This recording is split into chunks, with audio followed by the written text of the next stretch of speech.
Hello everybody, it's me, SinnerMan here, and the long-awaited second part of the three-part trilogy for Final Fantasy VII is here, and my god, is it so goddamn fun. I spent about a week when it came out live streaming the game. I thoroughly enjoyed the game and seeing the story unfold while also trying to piece together what the fuck is happening, because oh my god, there's so much going on, like sort of in between chapters and getting placed in another character's like whole perspective of what's going on. It's wild shit. So yes, the game is extremely fun and I streamed it. I'm going to sort of, make it normal for me to stream games I review, especially like the longer games, and I plan to do it with Dragon's Dogma 2. And I'm literally recording this like less than 3 hours from it being fully released on digital whatever, right? And I'm excited to play it. I'm not gonna go ahead and rush through making this video, like, recording my lines and everything, but I'm kind of really excited. I love Dragon's Dogma. I have a whole like sort of review for the first one, Dark Arisen. Totally amazing game, right? Amazing franchise, and I'm excited for this new game in the whole franchise, right? It's amazing, right? I can't wait to play it in a few hours. So now back to Final Fantasy. The story leaves off with the crew on the outskirts of Midgar and leaving to track down Sephiroth. Of course. Fuck that guy, right? That like all my homies hate Sephiroth. We really don't. Like, I fuck with Sephiroth, but still, he did some fucked up shit. So as they get to a whole like sort of like motel, hotel, whatever, right? Cloud recounts his experiences with Sephiroth, which Tifa is looking at him like he is fucking crazy the entire time, because what he is recounting is Zack's experiences when they were in Cloud's hometown, and Tifa's looking at him like, what the fuck is he talking about? And Cloud is telling them how Sephiroth massacred the entire town, his origin, and so on, right? The story then follows the group into their own adventures, like through Junon and on the goddamn boat and the whole like sort of luxury like vacation spot, right? And they meet people like Yuffie, Sid, Vincent, Kate Sith, trying to figure out where the fuck is Sephiroth and what the fuck is he planning, and their whole idea is to follow the guys in these black like sort of coats, and yeah, that's really it. That's really it. That's what they have to go off of. It's fine. It's working, so there's no really fault in their thinking there, right?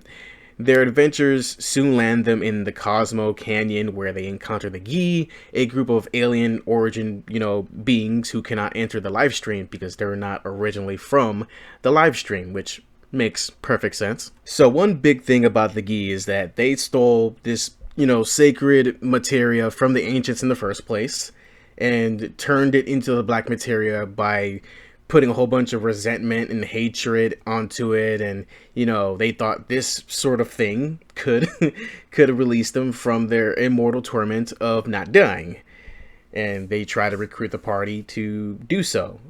And the party like sat there like looking at each other like, this is a bunch of barnacles, and said no, in the back of their heads, we're not doing this shit, we're not giving it to the Gi. But, to even find the black materia, to make sure Sephiroth doesn't get it, or the Gi doesn't get it, for safekeeping, of course, that they need to find where it is. So they basically come to the conclusion that it might be in the ancient temple of the ancients, I suppose, right? And they run around trying to find the key, which involves Dio. No, not JoJo Dio. Final Fantasy VII Dio. Sorry, that was my phone. And they got to go through a whole bunch of shenanigans to, they got to, like, Dio, like, has Cloud fight for him. And, the guy from the first remake from the last game, the mobster guy, who likes to be talked down to, by the way, especially by cold people like Cloud, comes in trying to steal the ownership, I guess, of the golden saucer. And I guess it doesn't work. Cloud beats them, but they fight rude, and the key is taken by Kate Sith, and it's a whole situation, right? And they follow Shinra to the temple, because, you know, of course, they don't do anything fucking quiet, because all they do is just send armies everywhere. And they enter the temple, go through all the trials and whatever, right? We learn a whole bunch of shit, and they find the black materia, which itself was a fake. And the real one is somewhere else, of course, because it's too dangerous to be left in the most obvious fucking place imaginable, right? So, thing is, Aerith would go to the ancient forgotten, you know, capital of the ancients, right? And that's where the whole final battle would take place. And, you know, we'll get into specifics in a moment, but so far, my whole bullshit explanation of the events of Final Fantasy VII Rebirth, the game is honestly pretty goddamn fire. There's so much to do in between leaving Midgar and coming all the way over here to the temple, and then soon enough the ancient forgotten capital. It's good content. There's so much going on, and we'll get into specifics in just a moment, because oh my god. Now, with all that out of the way, me talking a whole bunch of summary bullshit, let's talk specifics. I definitely do like what they are doing with Cloud, with Sephiroth's influence on him being more apparent here.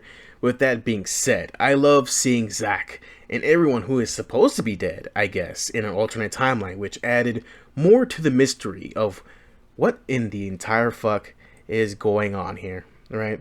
I knew Sephiroth's bullshit started with him being connected fully to the live stream after finally being defeated there, and his consciousness being stubborn enough to claw itself back to a previous version of himself who will now change the events of time to align to what he wants to happen. At least that's my sort of theory with how Sephiroth is manipulating everything, or he's still in the live stream doing bullshit. It's a lot. it's certainly a lot. Since the live stream and in time itself, it's fighting against him, and as we could see when Tifa, quote unquote, died, Italy's most famous, you know, celebrity, right? we saw it happen in real time, so that was pretty neat, right? I also like the explanation to Zack's timeline, sort of weird stuff where it's a timeline that doesn't align with the main one, but was created anyway, but most likely won't last long. It reminds me of DC's negative universes where at some point they will all be destroyed. It's kind of baller like that, right? And the fact that they can sort of connect and sort of have a sort of like, you know, reunion, as the third game would call it, as it would be a constant reoccurring topic. I think that's pretty cool. Sephiroth's influence being so ingrained in Cloud, where he quotes him like verbatim and even started fighting like him, that shit was fucking amazing. I love seeing it. It made me so happy, and I'm like, oh fuck, when it was happening. It was great to see. Also, Barrett's storyline was incredibly sad and amazing to witness, as the emotion from the story between him and his best friend, and, you know, just Diane's whole reaction to finding out his daughter is actually alive, but still feels angry at Barrett, wanting him to keep carrying the guilt to cement his emotion towards Barrett before his death, and then coming home to his wife. Chef's kiss all around. Love it. It's great. The emotional, like, highs and lows. Holy fucking shit. Amazing. Just truly, applause, honestly. I would give him, like, fuck it, applause. Good. Right? Also, big thing. Going to Gongaga and meeting Zack's parents was so nice, but very sad as well, because, like, you know, they're waiting for him to come back, to come home, my sweet baby boy. But we all know where he's at, right? We all know. The Golden Saucer's presentation was awesome. The mini games were extremely fun. It sort of reminds me of like Yakuza with the crazy mini games and stuff over there. Like, Japan loves making their fucking like little mini games and stuff, and they're very fun games, right? It's you know, it's okay. You know, like some of the mini games I have favorites more than others, right?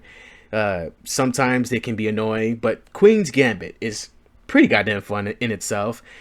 I don't know what they're gonna do with Queen's Gambit, because it seems like it's one of those games that they will just bring into real life and turn it into like a phone game, like Gwent from The Witcher. but I wouldn't put it past them to like sort of just like full on just use it as marketing. Like yes, throw it out to the phones, make everybody play Queen's Gambit. There you go. Like I said, the mini games are fun. The Chocobo Racing is basically like Mario Kart. That one's honestly, to me, that's my favorite. Even the quick time events sort of stuff, like the Shinra Soldier dancing segment and the play segment at the Golden Saucer were really fun and enjoyable to watch. A little bit a little bit cringe at times with the play parts, but it was ultimately just super enjoyable to watch. For me, when it came to like the soldier sort of like, dancing sort of things, I mean, I had everybody, I had to do it. I had to go ahead and go on hard mode and put like the harder songs and the harder, like, it was fun. Like, I wanted to, I probably shouldn't have, but I still won. I wanted to show it here in the video, but for some reason the file for it, the video for it got corrupted. So yeah, I was very sad about that. So much of this game is such a treat. Most importantly to me is the combat. The open world missions and side stuff you can do is so goddamn fun. Like, you can just walk around, just beat the shit out of things, and a lot of the times, like, depending on where you are, like, the sort of combat that you need to situate yourself in differs. Like, if you're in one side of the map, then you won't be able to use the same tactics, because these sort of characters, these sort of enemies will either not be affected or have little effectiveness to whatever you're trying to do. But most of the time, like, if your level is high enough, of course, in level-based games, you can just beat the shit out of everybody. The combat as you progress and level up gets better and more fun as you customize what skills and what you want your party to have, along with the materia that you go ahead and get from side quests, main quests, buying them offhand, and so on and so forth. Great. The synergy combo attacks are so fun to watch and do when in a fight, and they can be just so creative. It's so fun. Chattily with his VR battles are a blast too, like always, even though some of them can be bullshit at times, but hey, gotta get your levels up, boy. The summit discovering, finding baby chocobos, leading me to places for resting, the shrines, wrangling unique chocobos are all fun in my eyes, and helps me gather more XP, materials, and helps complete missions on the way on this crazy ride called Final Fantasy VII Rebirth. Some of the wholesome moments, like a baby bird who looks like Cloud, was nice to see, and even the most intense moments with Cloud being there for Barrett after a huge loss of his best friend dying. It adds so much to the characters, to the emotion, to the depth of the game. It's amazing. I loved it. I love it so much. And as someone who ships the only obvious relationship to flourish, which is Tifa and Cloud, that's what I sort of wanted to see in my playthrough, and I went for it, and I wasn't disappointed by it. A lot of it was actually really sweet and cute. I can't speak. But I liked how in the beginning, like, there was obvious problems with Tifa and Cloud, because Tifa's looking at Cloud, he's fucking crazy, because, like, a lot of him right now doesn't match with what she knows, and it's a whole issue, right, which caused a whole wedge in their relationship in the beginning. But over time, things got better. It didn't really help because I was sort of nudging them together like Mike Tyson with the two birds saying kith, right? But we got through it, and I got them closer, and it was nice to see. I genuinely like all the characters. I like all of them. I like where they're all at. I even like the piece of shit ones, because they don't really try to redeem them. A lot of them are just pieces of shit, right? So you're just kind of like, I like your flair, I like your style, but you're still a piece of shit, right? When it comes to like the characters we're supposed to like, Yuffie is probably like my least liked character. Sort of has that annoying little sister vibe, but when it came to the part where she tried to kill Rufus with Cloud and co with him, like right next to him in Junon, I was like, what the fuck, girl? Like, what are you doing? Especially since Rufus was literally about to leave them off the hook, goddammit. But on the topic of Rufus, I didn't really much care for the side plot of Shinra and, their dealings with Wutai or whatever this guy here who's obviously being manipulated by Sephiroth. I sort of think the connection between Wutai and Sephiroth is neat, but nothing really is going to happen. Nothing, well, no, I played a game. Nothing really happened like that, right? In this game, so it will probably lead more into the next one, which is fine by me. But besides the game being pretty fun, even the traveling is great, with most of it being on Chocobo, dealing with tonberries like so much. I honestly, like, Jesus God, I wasn't expecting to face so many tonberries. And I at some certain point I stopped really exploring much and just went straight full to story. And I remember I was watching Maximilian Dude, and he was fighting the Tonberry King. And he had to steal the crown, or else he would get one shot. I was sitting there like, I didn't even know that was a thing. Jesus, why are there so many Tonberries here? What the fuck is going on here? But playing the game, like, I was playing the game. Hey, fuck it, we ball, right? I didn't really care much about dying all the time. Well, if it's an insta-kill, I'm going to get upset. But enough about insta-kills, for right now. The game, the whole characters and everything are pretty fun. All the enemies, types, all fun to fight. Well, Jesus, for the most part, right? But at least for now, it's fun. Now let's get to the end of the game's story. As we all suspected, Aerith is aware, or at some point is vaguely aware of the changes in time and so on. At least to, like I said, to an extent. As the game gets to the end, before when she disappears to pray at the Forgotten City for the Ancients, we get told about Jehovah being an alien in origin, but somehow got the ability to manipulate the live stream, which comes from, like, I guess her mimic ability, which the Ancients tried to fight against, but they could only just seal her, which makes sense, I suppose. When Cloud and friends are escaping the temple, Sephiroth's influence had Cloud give the fake black materia to Sephiroth, which caused Cloud and Aerith to fall somewhere because Sephiroth's a dick and just had them fall because he had no more use for Cloud at that point. But they wake up in the other timeline where Zack is, where those versions of themselves in that timeline were both in a, vegetable state. But now, since main timeline Aerith and Cloud, or I fell into live stream or whatever, they woke up in their other versions of their body. It makes sense when you play the game, but, I hope what I explain makes sense. Crazy trip, I know. Sooner or later, after a cute little date with Aerith, they stop at the church where Cloud will be sent back to his original body by Aerith, who, right behind her, is now approaching Sephiroth. So I'm just sitting like, oh god. Am I going to see it? No? Okay. So after this, Cloud would wake up in his original body, find the Forgotten City, fight some Whispers, and try to find Aerith. Then Sephiroth would come down like the god that he is and try to attempt to kill her. But we save her. Yay! Yay! What the fuck? He cheated. That was literally my thought process when we saved her from getting stabbed. But then she just dies anyway because he said, nah, bruh, the timeline says she dies, so she dies. And, even after Cloud saves her, I'm like, shit, dude. This man really is on his asshole shit. Like, come on, bro. What the fuck?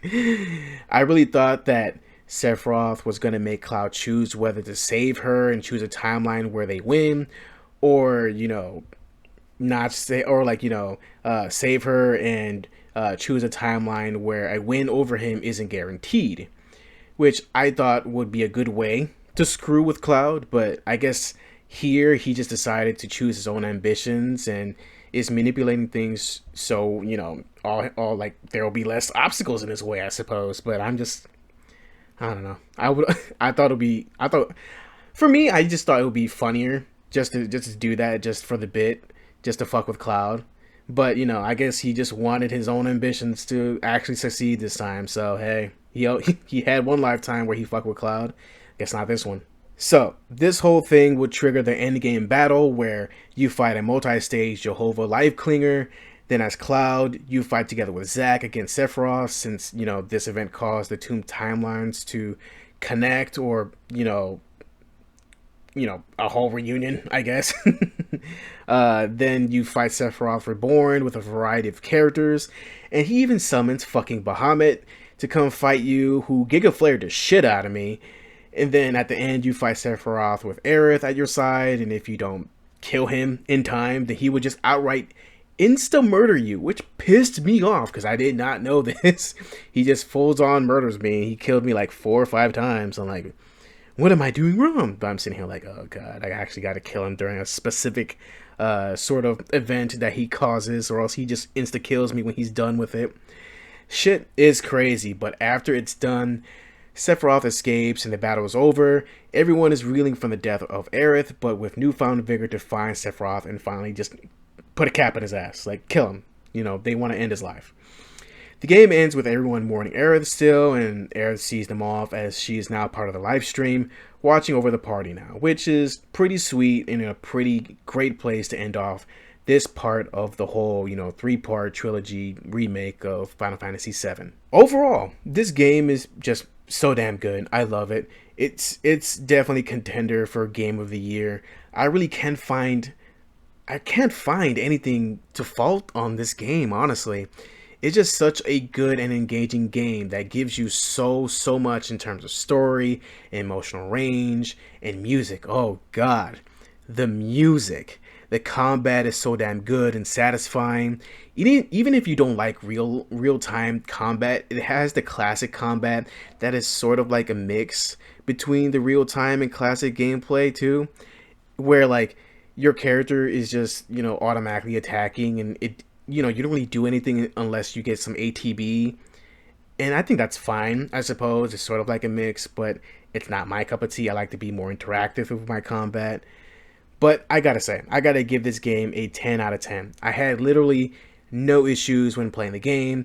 It's great, it's engaging, but most importantly, it is fun. The story is fun to talk about and theorize and just enjoy, especially with its presentation of everything. It's just a joy to see, unravel, and just play. I love it so much. I love the game. I can't wait to see the last entry to this 3-part game series for Final Fantasy VII. Tell me your thoughts on the game, please. I want to know what you guys think. Did you complete it yet? Still finishing it? What would you rate it? Let me know below. Sorry if I'm talking kind of fast. I haven't slept much. But I hope everyone enjoyed the video. If you get it this far, thank you. Honestly, thank you. I'm apparently, my subscriber count is getting higher, which is nice. It's really nice to see, but I just want to know more about you guys. I just would like to build a better connection between you all. So let me know how you think the videos are. Let me know if I made any mistakes or anything. Please let me know what you think about the video, the content, the game that I just gushed about for let me look at how much time, 21 minutes or whatever the hell that this shit is going to be like. So just let me know everything, what you guys think. Hopefully I am, doing good. So I hope everyone enjoyed the video. Like, comment, subscribe. Let me know if I did a decent job. Hopefully I am. Stay safe mentally, emotionally, and physically, everyone. And please excuse me as I prep for Dragon's Dogma 2. Later.